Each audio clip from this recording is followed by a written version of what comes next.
21वीं सदी का मनुष्य तेज है, डिजिटल है, स्मार्टफोन में सीमित है, पर क्या वह वास्तव में संतुष्ट है? क्या वह शांति में है? क्या उसकी आत्मा स्थिर है? ये वह युग है जहां एक क्लिक में करोड़ों की दुनिया बदल जाती है, पर इंसान अपने भीतर के संघर्ष से नहीं निकल पाता। हम हर दिन मेहनत करने का नाटक करते हैं, पर भीतर एक डर बैठा है। अगर मैं हार गया तो यही डर हमें प्रयास से दूर ले जाता है। पर ठीक इसी अंधकार में एक आवाज आती है, उठो, जागो, और तब तक मत रुको जब तक लक्ष्य प्राप्त न हो जाए। ये वाणी महापुरुषों की नहीं, ये तुम्हारे भीतर की आत्मा की है, जो कह रही है, अब समय है परिश्रम का। बुद्ध की यात्रा की शुरुआत। एक राजकुमार का असंतोष। प्राचीन नेपाल के लुम्बिनी में जन्मे एक राजकुमार सिद्धार्थ गौतम। उनके पास सब कुछ था, सुंदर महल, सुंदर रथ, सजे हुए उद्यान, शुद्ध भोजन, शाही वस्त्र और मनोरंजन के हर साधन। फिर भी कुछ था जो उन्हें बेचैन करता था। एक दिन महल से बाहर निकलने पर उन्होंने 3 दृश्य देखे, एक वृद्ध, एक रोगी और एक मृत शव। उनके मन में तूफान छा गया। उन्होंने पूछा, क्या मैं भी वृद्ध हो जाऊंगा? क्या मुझे भी रोग हो सकता है? क्या मैं भी मरूंगा? उत्तर, हाँ, मैं था। और यहीं से शुरू हुआ भीतर का संघर्ष। ये संघर्ष आज के युवा में भी है। लाखों नौजवान हैं जिनके पास मोबाइल है, सोशल मीडिया है, लेकिन दिल में खालीपन है। उन्हें भी अपने सिद्धार्थ बनने की आवश्यकता है, भीतर की आवाज सुनने की आवश्यकता है। आधुनिक संघर्ष और परिश्रम की कमी। आज हम अक्सर सुनते हैं, मेरे पास टाइम नहीं है, मोटिवेशन नहीं आता, मेरे पास वो संसाधन नहीं है। लेकिन क्या बुद्ध के पास सब कुछ छोड़ने के बाद कोई सुविधा बची थी? नहीं। उन्होंने वन में निवास किया, कंटीले पेड़ों के नीचे ध्यान लगाया, नंगे पांव चले, भूखे रहे, लेकिन सत्य की खोज नहीं छोड़ी। हमारे सामने इंटरनेट है, किताबें हैं, कोचिंग है, हजारों वीडियो हैं। फिर भी अगर हम हार रहे हैं तो कारण सिर्फ एक है, हम परिश्रम नहीं करना चाहते। कठिनाई आज भी है जैसे तब थी।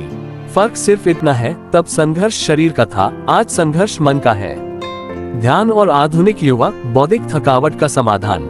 बुद्ध जब बोधिवृक्ष के नीचे बैठे थे तो उन्होंने निश्चय किया, जब तक ज्ञान नहीं प्राप्त होगा मैं यहाँ से नहीं उठूंगा। आज के युवा कुछ देर बैठ भी नहीं सकते, 10 मिनट भी बिना फोन के बीते तो बेचैनी होने लगती है। ध्यान क्या है? ध्यान वो है जो परिश्रम से मन को साधता है। ध्यान वो है जो उस ऊर्जा को भीतर मोड़ता है जो बिखर गया है। अगर आज का युवा सिर्फ रोज 20 मिनट ध्यान करे तो वह अपनी एकाग्रता, इच्छा शक्ति और आत्मबल को कई गुना बढ़ा सकता है। बुद्ध यही करते थे, वह ध्यान में परिश्रम करते थे। ध्यान कोई चमत्कार नहीं, ये सहनशीलता का अभ्यास है। एक कहानी, किसान और स्वर्ण मृग। एक किसान जंगल में काम करता था, उसे एक स्वर्ण मृग मिला। वह सोचने लगा, इसे बेचकर मैं अमीर हो जाऊंगा।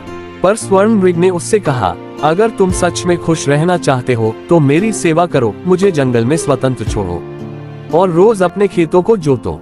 मेहनत करोगे तो मैं हर दिन एक सोने का बाल तुम्हें दूंगा। किसान ने पहले कुछ दिन मेहनत की, पर धीरे धीरे उसका लोभ जाग गया। उसने मृग को मारने की योजना बनाई। मृग भाग गया और किसान फिर से गरीब हो गया। ये कहानी आज की पीढ़ी के लिए है। जब हम शॉर्टकट लेते हैं, मेहनत से भागते हैं, तो हमारे स्वर्ण मृग हमसे छिन जाते हैं। आत्मगौरव और परिश्रम। बुद्ध के अनुसार आत्मगौरव का निर्माण बाहर से नहीं, भीतर से होता है। आप कितने अमीर हैं यह जरूरी नहीं, आप कितनी मेहनत कर सकते हैं ये ही आपकी असली संपत्ति है। आज के युवा को ये समझना होगा कि लाइक्स, फॉलोअर्स और ट्रेंडिंग हैशटैग कुछ समय का भ्रम है। परिश्रम से अर्जित आत्मविश्वास कभी नहीं डगमगाता।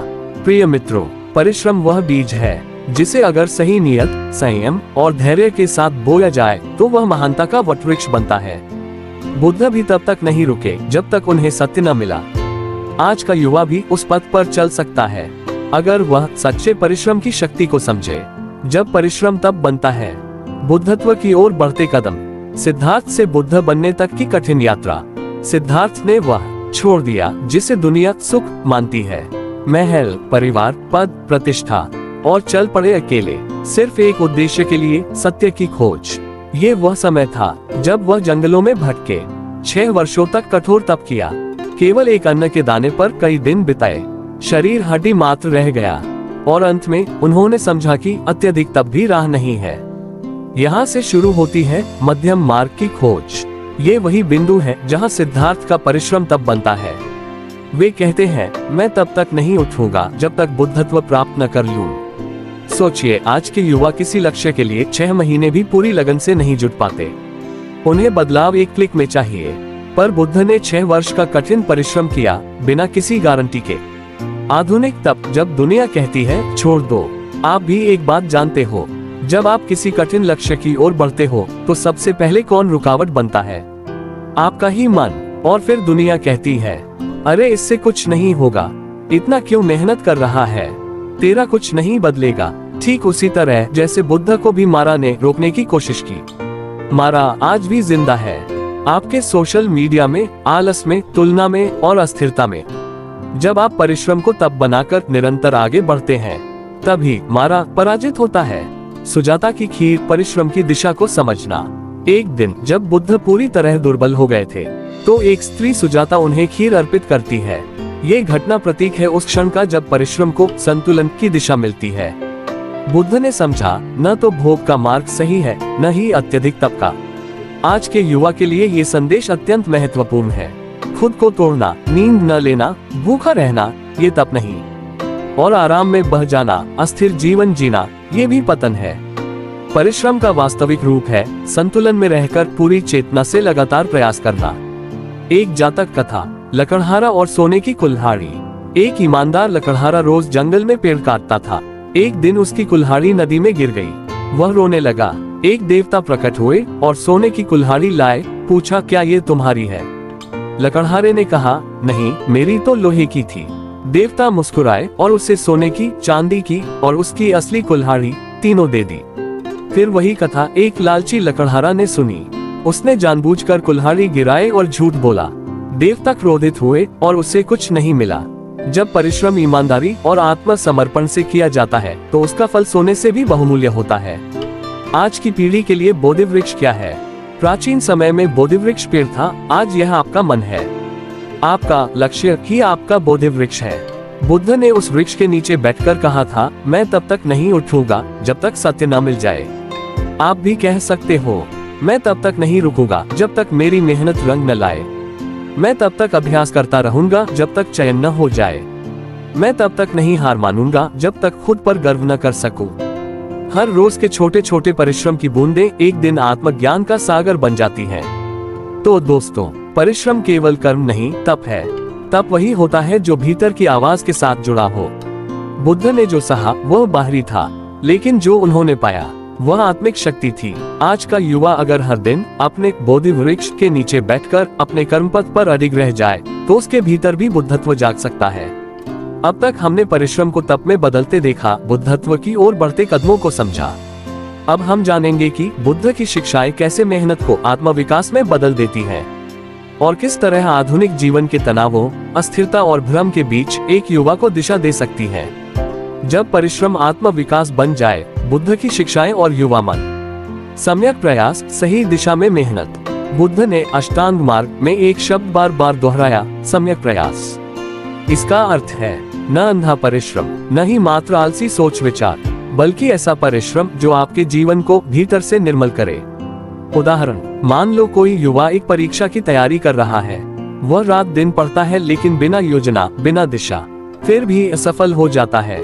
अब एक दूसरा छात्र है, वो रोज 4 घंटे पढ़ता है, लेकिन ध्यान के साथ, समझ के साथ, आत्मनिरीक्षण के साथ। यही है सम्यक प्रयास। बुद्ध की परिभाषा में शुद्ध उद्देश्य के साथ किया गया संगठित परिश्रम। अनाथपिंडिक, व्यापार और ध्यान का संतुलन। बुद्ध के एक अनुयायी थे अनाथपिंडिक। वे एक सफल व्यापारी थे। वे सुबह व्यापार करते और शाम को ध्यान। वे कर्मठ थे लेकिन भीतर से शांत। एक बार किसी ने पूछा, क्या व्यापार और साधना साथ चल सकते हैं? बुद्ध मुस्कुराए और बोले, यदि मन निर्मल हो तो हर कर्म पूजा बन जाता है। आज के युवा को यही जानना है। मेहनत करो लेकिन ध्यानपूर्वक, कमाओ लेकिन संयम से, आगे बढ़ो लेकिन भीतर की शांति बनाए रखो, क्योंकि असली मेहनत बाहर नहीं, भीतर की लड़ाई में है। अंगुलीमाल सबसे बड़ा बदलाव। अंगुलीमाल एक भयानक डाकू था जिसने 100 से अधिक हत्याएं की थी, लेकिन जब बुद्ध उसके सामने खड़े हुए तो अंगुलीमाल थम गया। बुद्ध ने बस एक वाक्य कहा, मैं रुक गया हूँ, अब तू कब रुकेगा? इस एक संवाद ने अंगुलिमाल की चेतना बदल दी। वह बुद्ध का शिष्य बना और एक दिन संत अंगुलिमाल कहलाया। चाहे आपकी स्थिति कितनी भी गिरी हुई क्यों न हो, अगर आप ठान लो तो मेहनत करके खुद को पूरी तरह बदल सकते हो। आज के युवाओं को लगता है हमसे न हो पाएगा, बहुत देर हो गई। लेकिन अंगुलिमाल की कहानी कहती है बदलाव कभी भी शुरू किया जा सकता है अगर मेहनत सच्ची हो। बौद्ध ध्यान, एकाग्रता से मिलने वाली महाशक्ति। बुद्ध ने ध्यान को सिर्फ शांति का उपाय नहीं कहा, बल्कि यह बताया कि ध्यान मेहनत की गुणवत्ता को कई गुना बढ़ा देता है। अब सोचो, आज के समय में छात्र पढ़ाई में ध्यान नहीं लगा पाते, युवा काम में फोकस नहीं कर पाते, हर 5 मिनट में mobile notification, social media. Buddha कहते हैं मन को वश में लाना सबसे बड़ा युद्ध है। अगर तुम हर दिन सिर्फ 15 मिनट ध्यान में बैठो तो मन की चंचलता कम होगी, सोचने की शक्ति बढ़ेगी और मेहनत का असर कई गुना हो जाएगा। ध्यान वह दीपक है जो मेहनत को रोशनी में बदलता है। आज के युवा और बौद्ध परिश्रम का मॉडल। अब सोचो, आज का एक युवा हर दिन सुबह उठता है, मन को शांत करता है ध्यान, शरीर को जागृत करता है एक्सरसाइज, और फिर पूरे फोकस से पढ़ाई या काम में जुट जाता है। क्या होगा परिणाम? 1. कम समय में ज्यादा ज्ञान। 2. कम प्रयास में गहरी समझ। 3. कम संघर्ष में ज्यादा संतुलन। ये है बुद्ध का मेहनत का नया मॉडल, एक संतुलित, एकाग्र और उद्देश्यपूर्ण जीवन। रत्न पर्वत कथा, शिष्य की मेहनत और गुरु की दृष्टि। बुद्ध के एक शिष्य रत्न पर्वत ने उनसे पूछा, भगवान, आप हर दिन ध्यान करने को क्यों कहते हैं? बुद्ध ने मुस्कुराकर कहा, जिस तरह किसान बीज बोने के बाद हर दिन उसे सींचता है, वैसे ही आत्मा को भी हर दिन साधना चाहिए, वरना वह मुरझा जाएगी। रत्न पर्वत ने तब से हर दिन ध्यान किया। कुछ महीनों में वह इतने शांत, दृढ़ और ज्ञानवान हो गए कि खुद बुद्ध ने उन्हें ध्यान का रत्न कहा। परिश्रम तब आत्मा विकास बनता है जब वह लक्ष्यपूर्ण हो, सम्यक दृष्टि, वह ध्यानपूर्ण हो, सम्यक स्मृति, वह संयमित हो, मध्यम मार्ग, और निरंतर हो, ध्यान और साधना से जुड़ा हुआ। आज का युवा अगर इन 4 स्तंभों को अपनाता है तो वह पढ़ाई में सफल होगा, नौकरी में टिकेगा, रिश्तों में संतुलन लाएगा और जीवन में सच्चे अर्थों में बुद्ध बन पाएगा। भीतर के शत्रु और अधिक परिश्रम जब मेहनत रचती है तो क्रांति लाती है। जब हार भीतर होती है तो बाहर कुछ भी नहीं बचता। बुद्ध ने कहा था, तुम्हारा सबसे बड़ा शत्रु बाहर नहीं, तुम्हारे अपने मन में है, वह जो कहता है तुम नहीं कर सकते।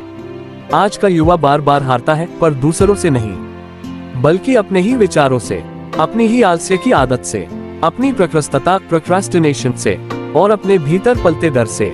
उदाहरण, एक छात्र परीक्षा में बार बार फेल हो रहा था। उसने शिक्षक से कहा, सर, मैं तो बदनसीब हूँ, मुझे मेहनत का फल नहीं मिलता। शिक्षक ने मुस्कुराकर कहा, तू मेहनत कर रहा है या सिर्फ परीक्षा से पहले किताबें घुमा रहा है? यही फर्क है मेहनत और दिखावे में। बुद्ध कहते हैं, भीतर सच्चाई होनी चाहिए। मार का युद्ध। जब बुद्ध ने राक्षस को नहीं, भय को हराया। जब बुद्ध ज्ञान प्राप्ति के अंतिम चरण में थे तो उनके सामने आया मार। मार कोई व्यक्ति नहीं था, वह था डर का प्रतीक, इच्छाओं का रूप, मोह का राजा। उसने बुद्ध के सामने सुंदर अप्सराएं भेजी, भयानक भय दिखाए, भूख प्यास के भ्रम फैलाए, लेकिन बुद्ध अडिग बैठे रहे। उनकी आंखें कहती थीं, मैं तुमसे बड़ा हूँ क्योंकि मैं थकूंगा नहीं। मार तुम्हारे जीवन में भी है, जब तुम पढ़ाई छोड़ना चाहते हो, जब तुम जिम जाना टाल देते हो, जब तुम रिश्तों में ईमानदार नहीं रह पाते, तभी बुद्ध की आवाज तुम्हारे भीतर से आएगी। अडिग रहो, तुम्हारी मेहनत ही तुम्हारा अस्त्र है। वर्तमान की आवाजें और बौद्ध दृष्टिकोण। आज का जमाना कहता है, जल्दी करो, फेम चाहिए, कम मेहनत में ज्यादा पैसा चाहिए। लेकिन बुद्ध कहते हैं, धीरे चलो पर लगातार चलो। एक बौद्ध भिक्षु जंगल में अकेले तप कर रहा था। एक दिन एक युवक आया और बोला, मुझे बुद्धि चाहिए, ज्ञान चाहिए, पर 10 दिन से ज्यादा नहीं है मेरे पास। भिक्षु ने हंसकर कहा, तो फिर तुम यही सीखो कि तुम अभी अधीर हो और यही तुम्हारा सबसे बड़ा अवगुण है। युवक चला गया, लेकिन कुछ सालों बाद लौटा। अब वह शांत था, धैर्यवान था। भिक्षु ने मुस्कुराकर कहा, अब तू ज्ञान के योग्य है। भिक्षु नागसेन और राजा मिलिंद। प्रश्नों की तक्षशिला। एक महान बौद्ध भिक्षु थे, नागसेन। राजा मिलिंद ने उनसे कई कठिन प्रश्न पूछे। आत्मा क्या है? परिश्रम का मूल्य क्या है अगर जीवन क्षणिक है? नागसेन ने उत्तर दिया, अगर तू जानता है कि जीवन क्षणिक है तो तुझे हर क्षण में मेहनत करनी चाहिए, क्योंकि वही तेरा अमर योगदान होगा। युवाओं के लिए सीख। तुम्हारे पास हर दिन सिर्फ 24 घंटे हैं, पर अगर तुम इन घंटों को ईमानदारी, फोकस और सच्ची मेहनत से जियो, तो यही घंटे तुम्हें अपराजय बना सकते हैं। किसके लिए मेहनत कर रहे हो? उद्देश्य की खोज के लिए। बुद्ध के पास एक दिन एक युवक आया और बोला, मैं मेहनत करते करते थक गया हूँ, सफलता नहीं मिलती।